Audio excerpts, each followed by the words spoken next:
Oi, pessoal! O Do Zero ao Topo está passando por algumas mudanças. E eu sou uma delas. Meu nome é Mariana Amaro, eu sou a nova apresentadora do Zero ao Topo e a gente vai se encontrar bastante por aqui. Estou bem ansiosa para contar as próximas histórias. Então, a gente se vê.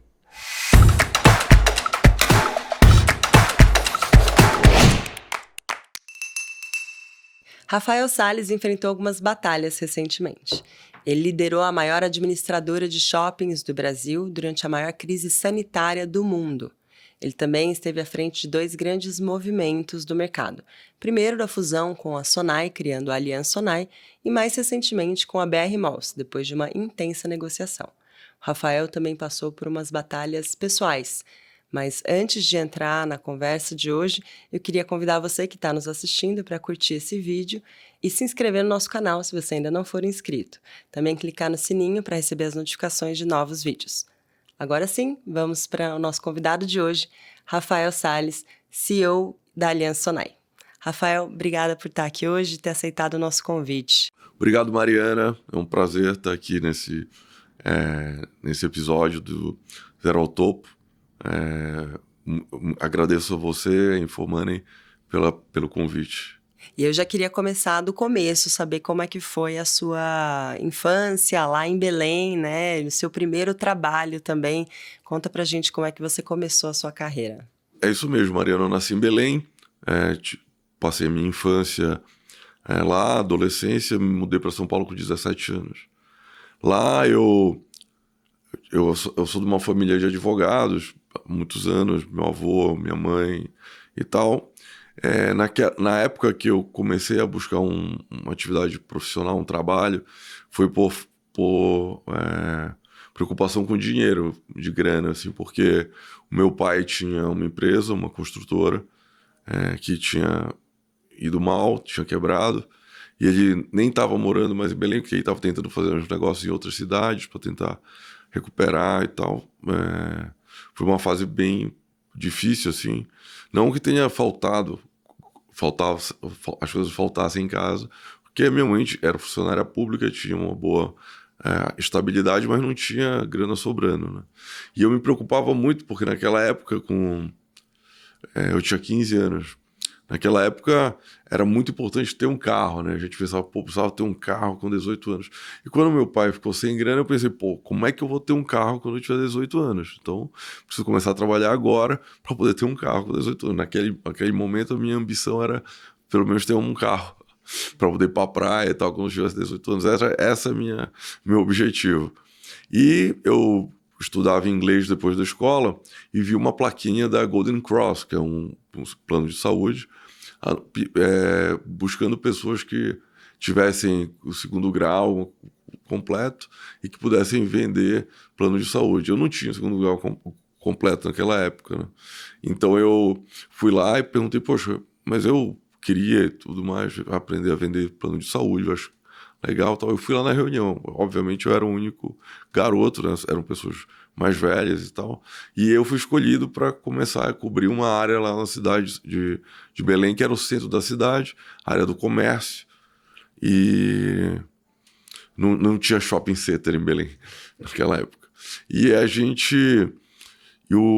coincidentemente, era uma área que eu conhecia um pouco, porque o meu avô tinha o escritório de advocacia dele era naquela região, lá no centro da cidade. E comecei a trabalhar, não deu muito certo, fiquei só 2 ou 3 semanas nesse primeiro emprego. Claramente eu não sou um grande vendedor, já aprendi ali que não era um dos meus fortes. Mas o que aconteceu de eu ter parado tão rápido foi porque um dia eu estava caminhando pela rua João Alfredo, que era a principal rua de lojas da cidade, e o meu avô me viu, já era no final da tarde, me viu. O que você está fazendo aqui? Andando com uma pastinha embaixo do braço. Eu falei, não, eu tô vendendo o plano da Golden Cross aqui. Aí ele falou, eu acho que é muito perigoso você ficar por aí essa hora da noite, meio no início, final do dia. Aqui era um bairro, uma região que ficava muito vazia à noite, né, por ser região comercial e tal. Ele falou, não, esses prédios aí, vai saber o que vão fazer com você. Ficou preocupado. E aí me chamou e falou, mas por quê? Eu falei, contei a história do carro para ele falou, tá bom, então eu vou te contratar de office boy aqui do escritório. E uma das funções de office boy no escritório, ele tinha uma imobiliária dentro do escritório que era para administrar aluguéis de clientes. E o meu primeiro trabalho foi, além de datilografar algumas coisas, foi cobrar aluguel nas lojas do centro da cidade. O que, coincidentemente, muito parecido com o que eu faço hoje, né? Que é, no final das contas, a gente tem que ter a renda dos aluguéis para investir nos shoppings e tal. Mas foi assim que eu comecei a minha primeira iniciativa de trabalho. E daí para a sua carreira mesmo, né? Como é que foi esse salto para você começar? Porque você foi fazer direito na faculdade, no final das contas. Foi incentivado aí pelo seu avô, pela sua mãe também, que você buscou essa carreira que é tão tradicional? Em Belém, ser advogado é uma coisa muito bacana, assim. Mas tem muito advogado. O meu avô tinha um escritório que, na época que eu vim para cá, para São Paulo, já não era mais tão pujante, mas eu achava que eu voltaria para lá dali a 5 anos e tocaria o escritório, era esse o meu plano. No meio do caminho, eu fui passar um período nos Estados Unidos aprendendo um pouco mais inglês e como não tinha muita grana sobrando, eu fiquei hospedado na casa de um primo do meu avô, que era na Califórnia e tal, de favor, enquanto eu ia para aula lá de inglês e tudo mais.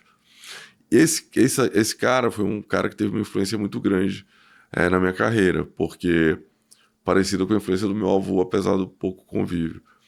Ele, com 18 anos, emigrou para os Estados Unidos, saindo do Rio, e ele foi ser barman. E depois de muitas histórias complexas, digamos assim, ele descobriu uma forma de evitar um golpe que estava sendo dado no mercado financeiro lá, e ele foi contratado por um banco famoso na Califórnia, Wells Fargo, e fez uma carreira brilhante lá de senior, um grande diretor e tudo mais. E um dia ele teve um AVC, né, e ele não podia mais ir para o trabalho, e ele se tornou um investidor usando, né, as habilidades dele, que foi desenvolvidas na época de banqueiro. E ele virou um grande investidor, realmente criou um negócio legal de investimentos em ações e commodities e tal. E quando eu estava lá, ele trabalhava na casa dele e me explicava tudo sobre esses investimentos, os livros do Warren Buffett, os livros sobre investidores e tal. E acabou que eu adorei esse assunto lá na época. Então, quando eu voltei para o Brasil, eu já voltei para fazer vestibular em São Paulo. Eu entrei na faculdade de Direito, como você falou, só que eu continuei estudando tudo que ele me passou. Então, todo mês ele me mandava um livro e a gente fazia um bate-papo sobre investimentos e tal. E uma das coisas que ele me falou foi, olha, tem uma coisa mais importante que você tem que saber, qualquer um tem que saber, é cuidar dos nossos recursos. Sejam muitos, sejam poucos, seja dos outros, seja da empresa que você trabalha. Então, você tem que saber investir. E uma das coisas que você tem que saber para investir é contabilidade. E contabilidade é a coisa mais importante que você tem para aprender até você conhecer. Depois, fica tranquilo, mas pelo menos você não vai ser enganado. Então, essa foi a outra influência legal, porque eu comecei a estudar contabilidade durante a faculdade, logo no início, num curso que tinha na Bolsa de Valores aqui de São Paulo. Isso fez com que eu fosse contratado por um escritório para ser estagiário numa área que era importante conhecer um pouco de finanças, que é o Matos Filho, um escritório fantástico, de direito, e eu fui estagiário lá durante 4 anos, e depois me formei, fiquei lá ainda 2 anos e pouco como advogado formado. Ou seja, como advogado, de fato, eu trabalhei menos de 3 anos, depois que eu tirei a OAB e tudo, mas tive essa experiência que foi muito, muito importante para minha carreira no Matos Filho, que para mim foi a minha grande escola nesse sentido. E eu fiz a migração para o mercado financeiro como investidor por conta desses aprendizados que eu tive por influência desse meu tio, e que, sem dúvida, a história da contabilidade me ajudou demais. Eu fui trabalhar primeiro num fundo, e depois fui trabalhar na Constellation, com Florian Bartunek. A empresa era ainda pequena, então foi a minha primeira experiência como empreendedor, porque no final nós éramos sócios e tal, tivemos que criar a companhia. Foi um negócio muito bacana e aprendi também demais com o Florian. Então eu tive essa sorte de ter influências muito bacanas de pessoas especiais, começando pelo meu avô, minha mãe, como você falou, e o Florian, que foi um grande mentor para mim como investidor. E agora, como que você foi parar no mundo dos shopping centers, né? Porque você saiu de uma carreira super tradicional, foi para fundos de investimento. O que aconteceu para você chegar aqui? Por toda essa história que você ouviu, você já percebeu que eu não era muito apegado, né, ao status quo. Eu gosto de testar, provocar e buscar transformações constantes. O que me motiva é a evolução, é estar sempre fazendo algo que eu possa melhorar ou fazer algo que eu possa ser melhor ou que eu possa ajudar a melhorar. Então, o que aconteceu foi que eu era conselheiro da Allianz, conselheiro de administração, porque a Constellation tinha uma participação na Allianz e os acionistas controladores, o Renato Rick, que foi depois um grande mentor para mim, não só isso, mas um guia e uma influência enorme, além de ser uma pessoa que me ajudou muito nessa fase difícil que você comentou também. O Renato me convidou para ser conselheiro, mesmo eu não tendo uma participação tão grande, e nós criamos uma relação de muito mais do que simplesmente de amizade, de profissional, uma visão conjunta do negócio e do potencial que esse negócio teria. E durante algum tempo eu trabalhei em alguns comitês como conselheiro e nós estávamos pensando o que a empresa precisava fazer para crescer mais, para se tornar, né, de fato um grande líder do mercado. E nesse momento a gente estava escolhendo algumas pessoas, eu estava ajudando nesse processo. E o Renato me convidou para construir uma sucessão, um momento em que ele entendeu que era importante ele ser conselheiro, ser um guia estratégico do negócio, e ter uma pessoa que tocasse o negócio do ponto de vista do dia a dia, da implementação de algumas ideias que nós tínhamos e da consolidação dessa indústria, que a gente vê ainda muito espaço de consolidação. Era muito pouco óbvia essa decisão, mas eu, durante a minha carreira de investidor, acompanhei muito empresas de varejo, empresas de shopping, durante muitos anos. E eu tinha um carinho enorme por esse negócio. E o varejo é algo apaixonante por conta da dinâmica e do impacto que tem na vida das pessoas. E eu me motivei muito por isso, pelo impacto que lideraram uma empresa que tem 4.000 colaboradores entre diretos e indiretos, que recebe 35 milhões de visitantes todo mês nos seus shoppings. Isso é algo que me motivou muito, né? E me fez pensar, poxa, eu acho que essa contribuição é algo que eu posso fazer e, no mínimo, se não der certo, vou me adaptar a fazer outra coisa novamente. Não tinha esse apego muito grande ao status quo. Então foi assim que aconteceu. Foi um pouco... Essa segunda mudança de carreira foi completamente não planejada, porém, até agora tá indo bem. Graças a Deus está dando certo. E isso foi em 2014, né? Que você entrou para o Como conselho. conselheiro, E depois você assumiu um cargo executivo em 2017, né? Nós criamos um cargo que viabilizasse essa transição. O Renato assumiu como presidente da empresa quando ele era muito jovem, com 26 anos, se não me engano, nessa idade, por uma questão de sucessão familiar. E ele transformou o negócio. Era uma empresa que tinha 2 shoppings e ele se tornou uma das maiores empresas administrando shoppings de terceiros, juntando sócios para construir outros shoppings. Então foi uma história maravilhosa. E nesse momento de transformar para o próximo passo, ele me convidou para fazer essa missão. E eu, junto com ele, entendemos que a transição tinha que ser gradual. Então fizemos um cargo que era chamado vice-presidente executivo e as questões do dia a dia ficaram mais comigo e o Renato como CEO, coordenando essa transição e essa criação desse ambiente correto para fazer essa passagem de bastão.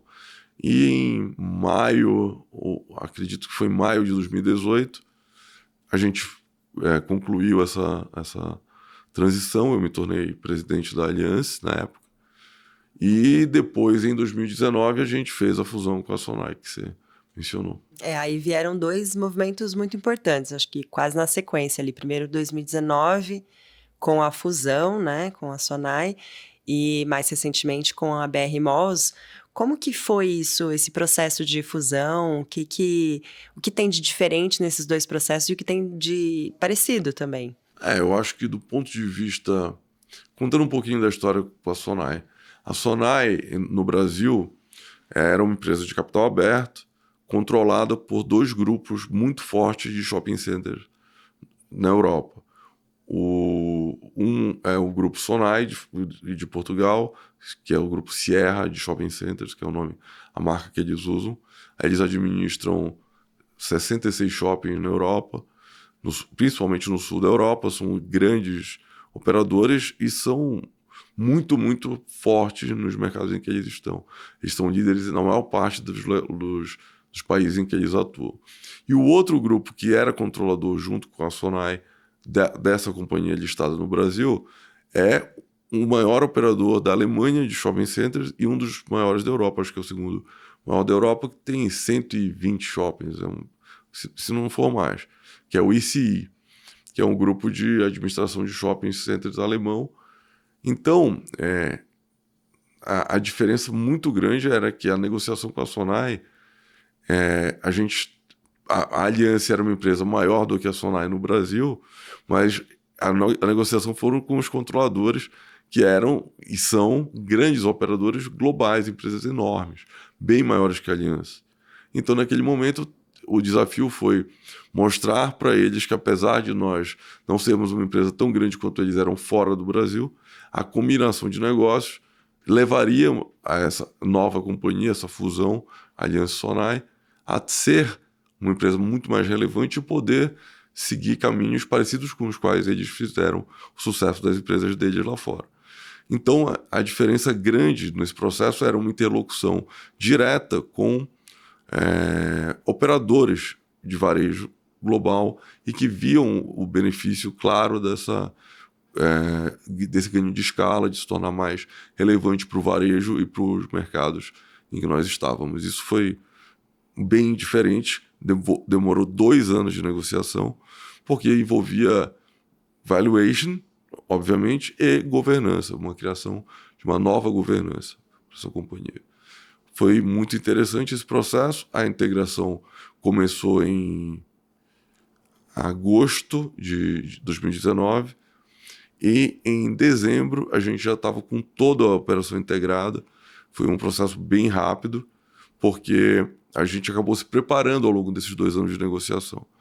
Foi muito, muito positiva a forma como as duas culturas se integraram e a Aliança ganhou um conhecimento maior em termos de processo, de modelos replicáveis de gestão, que nas empresas multinacionais é algo muito forte.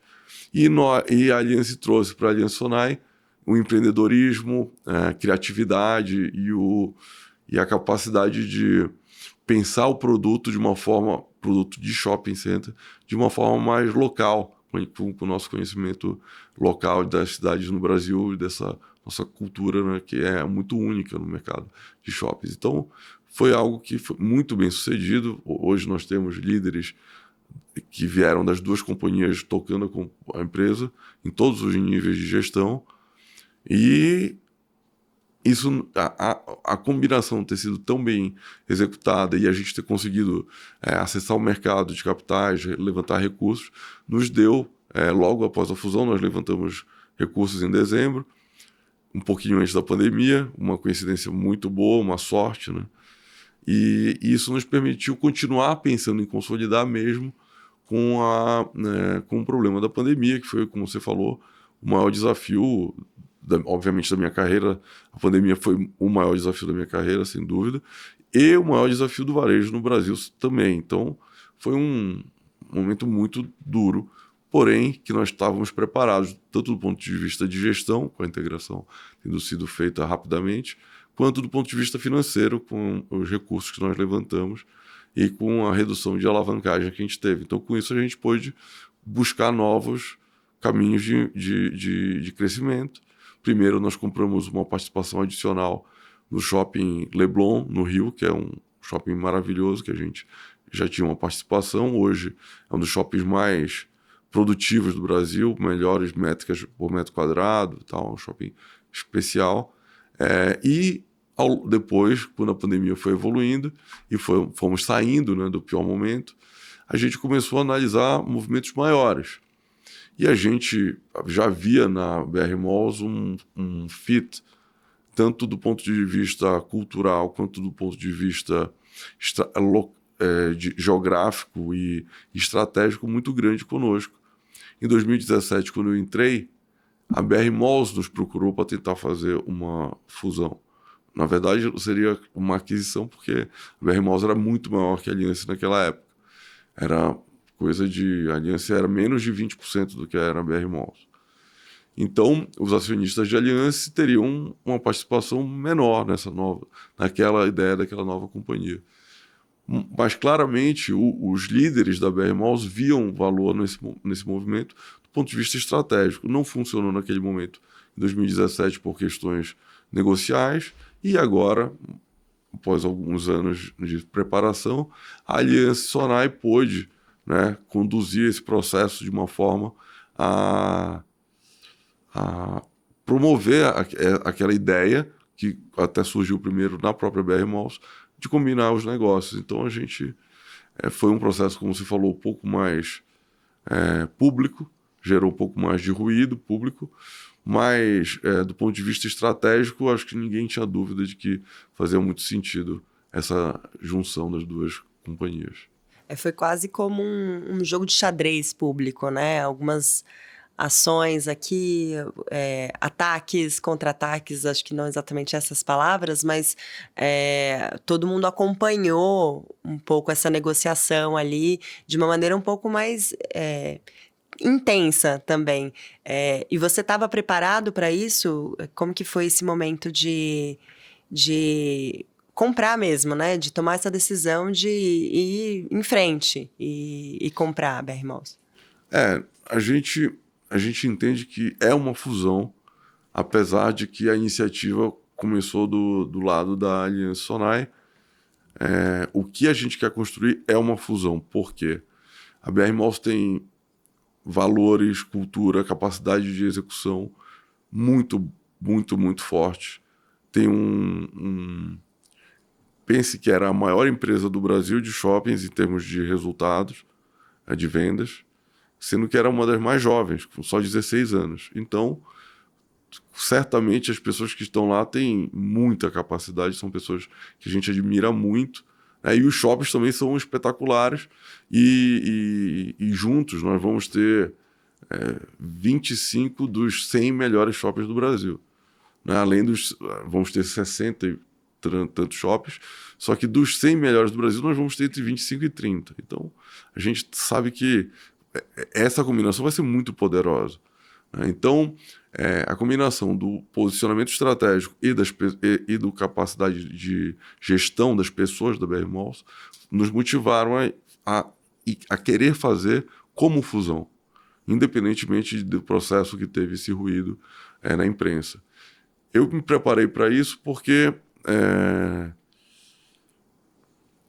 como eu te falei, eu já fui investidor durante bastante tempo e era advogado antes, e era advogado de mercado financeiro. Então, eu sempre li muito sobre essas histórias de consolidação, o que dá certo, o que dá errado, né? Normalmente, crescer pelo crescimento é uma decisão, pelo mero vontade de ser grande, é uma decisão ruim e leva a consequências ruins. Então, a razão da combinação tem que ser muito mais poderosa do que simplesmente ser grande.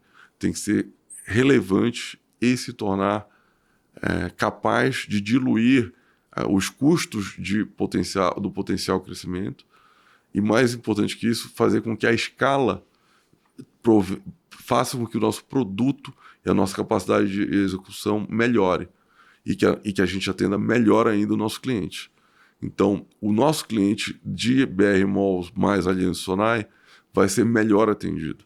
E por conta da nossa capacidade de escala, de diluir custos, de prover uma experiência de shopping melhor. Então, assim, a gente se preparou do ponto de vista, como eu te falei, de análise das pessoas, da combinação estratégica, e a gente se preparou também para um processo, digamos, muito diferente desse processo com a Sonae, que tinha sido uma negociação muito mais entre duas partes muito engajadas e de uma forma muito discreta, digamos assim, né? Nesse caso da BR Malls, a empresa é uma corporation, né? Nós vamos nos tornar uma corporation agora por conta dessa combinação de acionistas. Não vai mais haver controladores nessa nova companhia. Como não havia controladores, também não existia uma concentração muito grande de ações em um ou dois fundos. Eram muitos fundos. São muitos fundos. Então, a gente sabia que a negociação não seria só com o management. A negociação acabou se tornando uma negociação pública por conta dos fundos terem que ser, de certa forma, convencidos desse valor que nós víamos nessa combinação de negócios. Então, a gente teve que começar esse processo. Em determinado momento, houve algumas negativas à nossa proposta, e a gente foi trabalhando em melhorar tanto a proposta do ponto de vista financeiro, quanto explicando por que a nova companhia junto geraria muito mais potencial de retorno para os atuais acionistas de ambos os lados, e que com isso, como todos receberíamos grande parte dessa combinação, os acionistas de BR Mall receberiam ações dessa nova companhia, poderiam se beneficiar do potencial. Então, era mostrar esse potencial e obviamente, trabalhar para conseguir um pouco mais de esforço, de valuation do nosso lado. Então, acabou que chegamos a um acordo, só que ainda não acabou, né? O processo, na verdade, a fusão nem começou ainda. A gente tem que esperar a aprovação do CAD, que é o nosso órgão antitrust no Brasil, e a gente tem diversas medidas preparatórias para chegar, né, a essa aprovação, e tem várias análises complexas, porém, o que é positivo dessa combinação é que a nosso overlap geográfico é muito pequeno. A gente, por mais que duas empresas muito grandes, são poucos os mercados específicos de varejo em que nós estamos competindo diretamente, o que é muito interessante do ponto de vista de combinação de negócios. Tem uma complementaridade maior, né? Muito, muito importante. E agora você estava falando também sobre como foi o processo da pandemia, né? Como as mudanças que tiveram que acontecer aí na pandemia. Como que foi esse momento para você aí à frente da maior administradora de shoppings, de repente tudo teve que fechou sem hora para abrir, sem momento de abrir. Como que foi para você estar à frente da empresa nesse momento? Olha, como eu te falei, Mariana, foi um desafio gigante. Nunca poderia imaginar passar por algo como dessa forma, especialmente porque o negócio que nós estamos, o nosso negócio, o shopping center foi planejado e pensado para nunca fechar. A gente abre todos os dias, inclusive no Natal e no dia 1º de janeiro, né? Você vai poder levar, se você estiver querendo ir no cinema no dia 1º de janeiro, feriado internacional, você vai poder ir no cinema no shopping e depois você jantar no nosso shopping. E a gente tem um orgulho enorme de fazer isso e de prover esse serviço para a sociedade, essa contribuição, né, que é a nossa missão, servir as comunidades, a sociedade do entorno dos nossos shoppings. Então, isso, além da questão econômica, esse fator de fechar o shopping foi um peso emocional no nosso time, né? E isso a gente teve que lidar de uma forma muito junto. Então, essas lives que a gente fazia publicamente no YouTube, internamente eu fazia semanalmente quase lives com o meu time para a gente poder comunicar, explicar, dar esperança de que as coisas voltariam à normalidade em um determinado momento. E aí a gente foi conduzindo as negociações com as prefeituras, com os governos de estado, para saber o momento certo de poder reabrir e tudo mais. Como eu te falei, a gente teve a sorte de ter uma posição financeira confortável, então a gente pôde ser muito parceiro dos lojistas, que são nossos parceiros, né? Então a gente entende esse nosso negócio como um ecossistema. Os lojistas têm que ir bem, os mercados de entretenimento têm que ter fluxo, os nossos operadores de serviços têm que ter uma estrutura bacana para servir bem os nossos clientes. Então a gente não podia cobrar aluguéis naquele momento. O que a gente fez foi um esforço gigante de gestão. Nosso time fez um trabalho espetacular de redução de custos operacionais, de forma que o custo do condomínio ficasse muito, muito menor.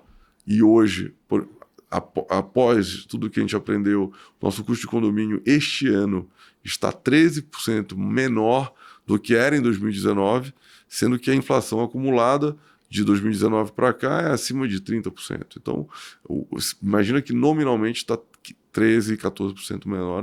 Foi um trabalho realmente muito bacana, que beneficiou nossos lojistas e que fez com que a gente conseguisse chegar até aqui bem.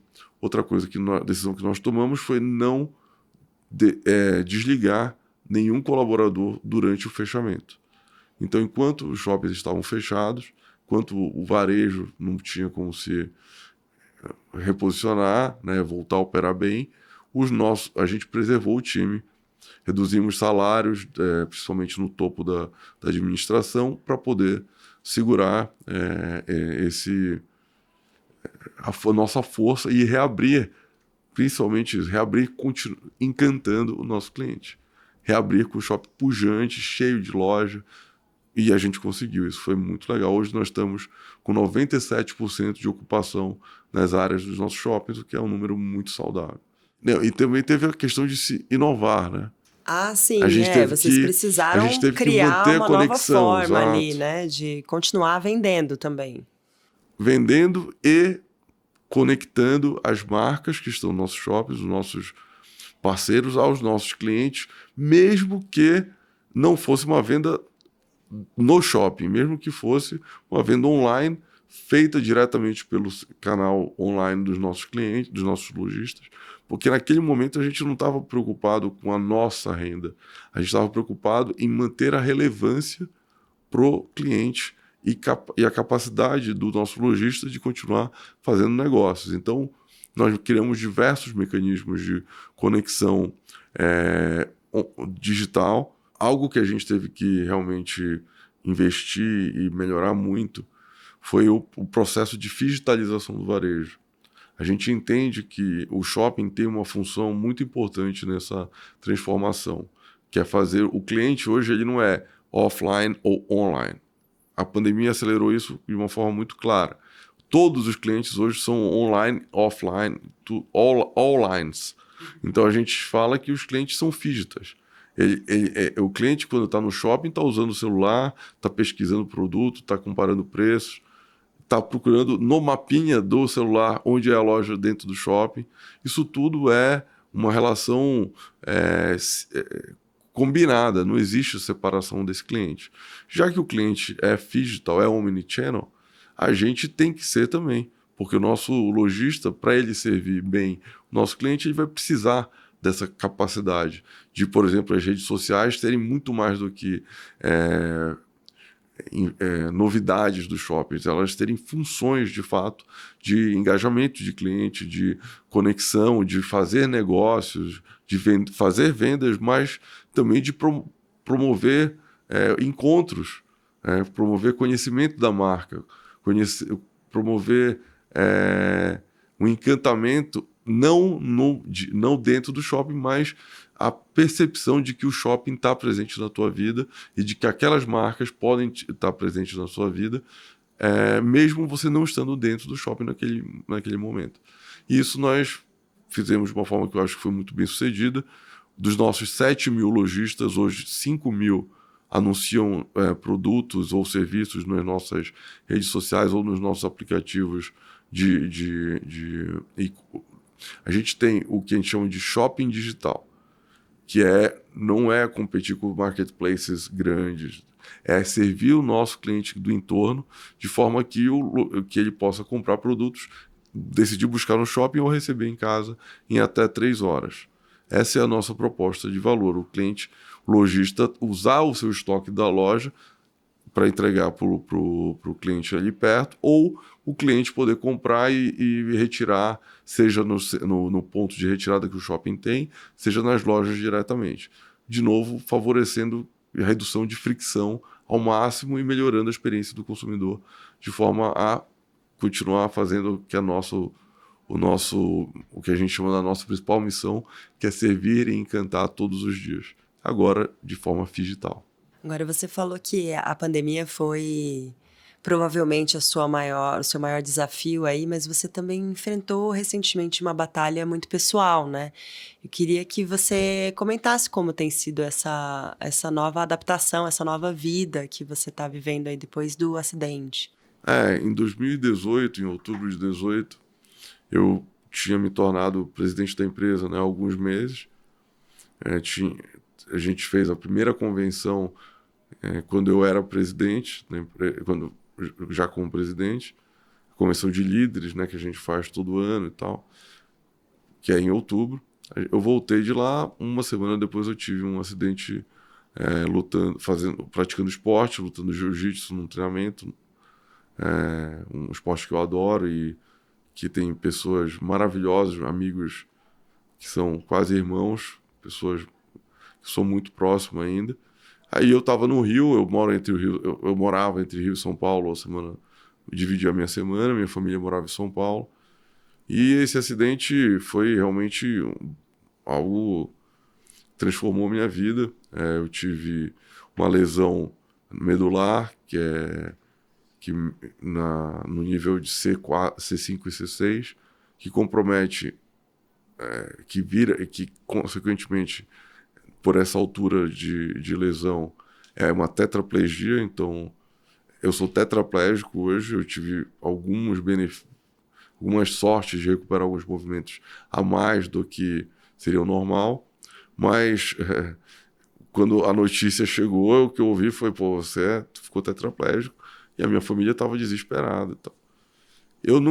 Primeiro que no início eu entrei em denial completamente, eu falei, eu já saí de tantos problemas, já enfrentei tantas dificuldades. Quando eu me mudei para São Paulo, por exemplo, com 17 anos, eu fui morar eu sei, tem pessoas que tiveram vidas muito mais difíceis do que essa. Mas para mim, eu estava na casa da minha família, numa cidade que eu conhecia tudo, e vim morar aqui numa pensão, com um quarto com 2 biliches, com 3 caras do interior de São Paulo e tal, que acabou. E num bairro meio barra pesada, não tão fácil. E eu dizia, se eu consegui me virar chegando aqui em São Paulo e hoje eu consegui fazer um monte de coisa legal e ter uma família bacana, eu vou conseguir passar por esse negócio. Depois de um tempo caiu a ficha de que é permanente, de fato, o negócio. O problema é algo uma nova vida, uma nova adaptação total. Mesmo que tenha alguns improvements da medicina, a vida vai ser outra, permanentemente. E, assim, eu ainda estou, na verdade, me adaptando a isso. Eu ganhei movimento, consegui recuperar o movimento dos braços por meio de cirurgias e de fisioterapia. Tenho que fazer fisioterapia todos os dias. Tenho que fazer outros exercícios também para ganhar força. E, além disso, é difícil porque eu adorava fazer esporte. Eu fazia esporte todo dia. Então, vem com isso várias dificuldades, né, de você manter uma vida do jeito que você estava acostumado.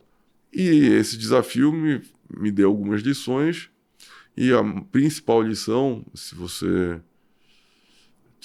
se puder te falar isso, quando você tem um problema difícil, algo que parece insuportável, intransponível, você tem que mirar em algo que seja ainda maior do que aqueles problemas que você tem no dia a dia, e são muitos, porque eu sempre digo, não andar é o menor dos problemas, tem um monte de outras coisas que são muito piores do que isso.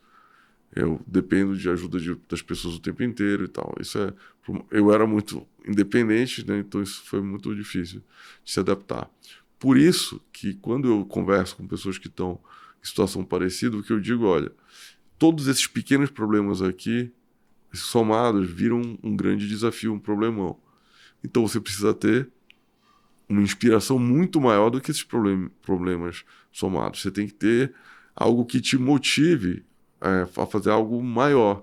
E hoje a minha motivação é ser um bom pai, principalmente a primeira coisa, para os meus filhos, um bom marido para minha mulher, que foi a Mariana, também chama Mariana, ela foi uma guerreira e assim, me ajudou, me puxou, me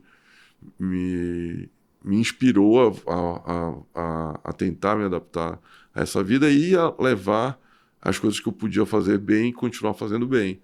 E essa hoje é a minha maior motivação, é fazer com que a minha família seja feliz e tenha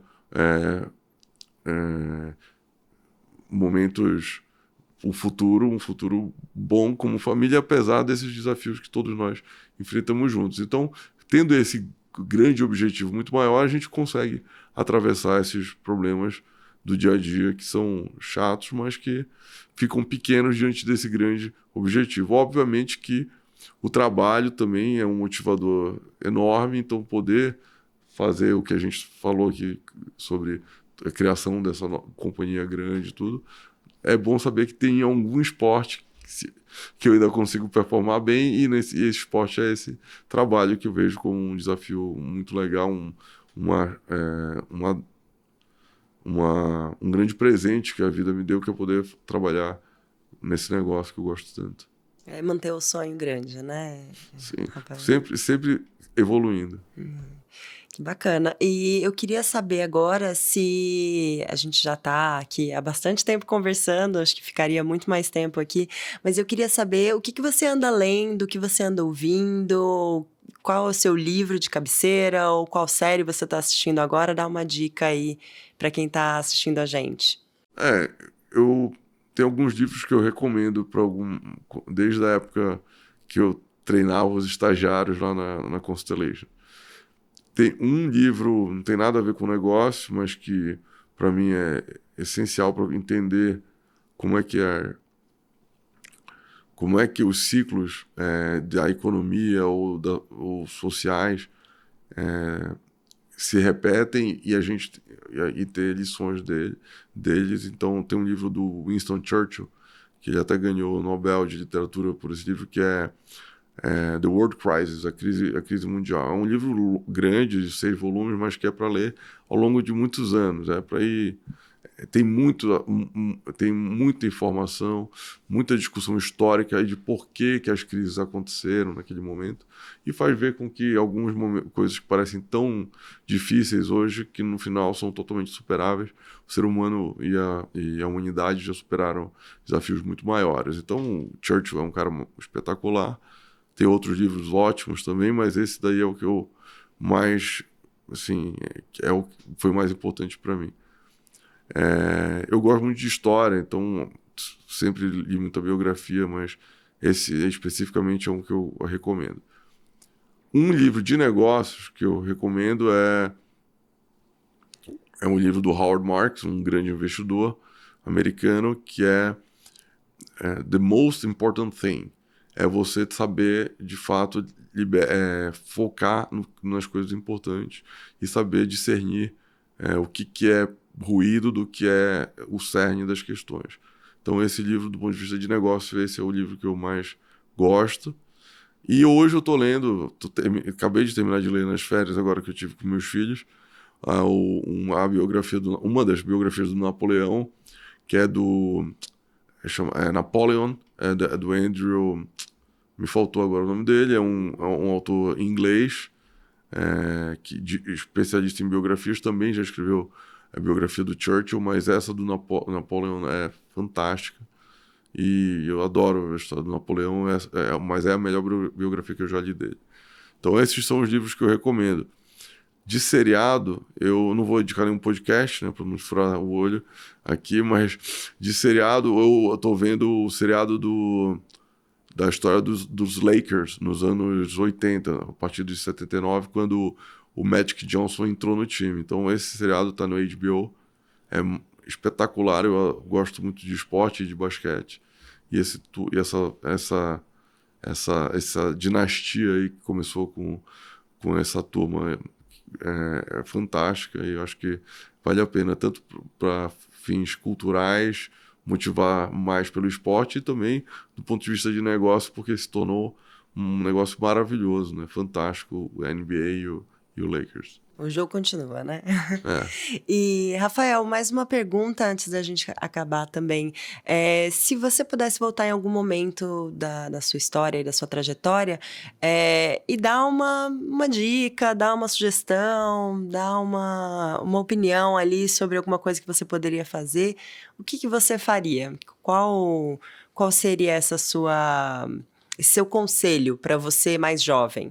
Eu recebi alguns conselhos muito importantes de pessoas que marcaram a minha vida, a minha carreira, como eu te falei, né? Aquele conselho da contabilidade, by the way, é um negócio que parece mundano, mas é bem importante, para não ser enganado. E o outro conselho, que hoje em dia, talvez no Brasil, isso não seja mais tão importante quanto já foi no passado, mas eu tive um chefe no Matos Filho, o Zé Eduardo Queiroz, que nos deixou recentemente, faleceu recentemente. Ele era um cara muito, muito, muito dedicado, muito inteligente, e buscava sempre fazer as coisas excelentes, de uma forma excelente. E ele sempre dizia que, poxa, no Brasil a gente tem, principalmente naquela época, as pessoas aceitavam fazer as coisas de um jeito mais ou menos, um pouco improvisado. E ele dizia, isso para mim é o complexo de vira-lata do brasileiro. E não caia nesse complexo. Acredite que você sempre pode excel, que você sempre pode fazer as coisas de uma forma excelente. E não só boa ou good enough, né? Então eu acho que o melhor conselho que eu recebi foi, não é porque nós estamos num país que não é o pinnacle da humanidade ou do desenvolvimento, que a gente não pode tentar fazer o melhor e ajudar com que tanto as pessoas quanto o país melhore. E esse conselho, para mim, foi muito importante, de não aceitar que as coisas sejam mais ou menos. Apesar de que algumas coisas a gente tem que tolerar, mas o que a gente puder melhorar, continuar melhorando. Então, essa vontade de não aceitar ser um vira-lata, acho que foi o conselho que eu recebi que mais foi importante na minha vida. Bom, Rafael, muito obrigada pela conversa de hoje aqui. Eu conversei com o Rafael Salles, presidente da Aliança Sonai. E você que está assistindo a gente até agora, não deixe de dar o seu like aqui e se inscrever no nosso canal se você ainda não for inscrito. Obrigada mais uma vez, Rafael. Obrigado, Mariana. Até a Conte próxima. conosco aqui. Até a próxima.